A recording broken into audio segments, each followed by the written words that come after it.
en ambas enfermedades, en la diabetes y la diabetes tipo 2 del adulto y en la obesidad, son el resultado de la interacción de los genes y el medio ambiente. En el 100% de los casos son el resultado de la interacción de los genes y el medio ambiente. Pero no siempre es mitad y mitad.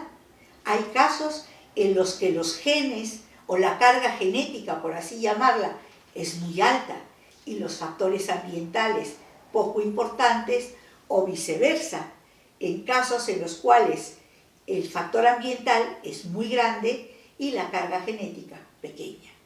Entonces, todos tenemos los mismos genes, pero estas variantes que llamamos polimorfismos de susceptibilidad varían de persona a persona.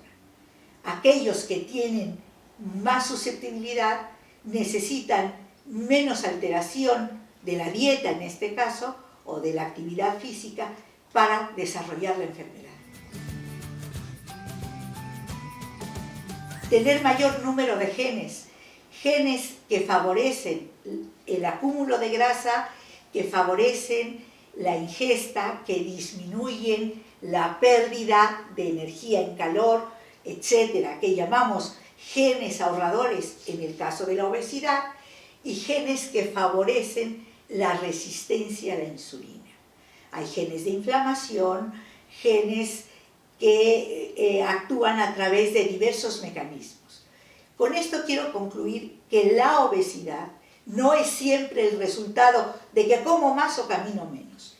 Hay muchos mecanismos genéticos, bioquímicos, subyacentes, es decir, implicados en el origen de la obesidad.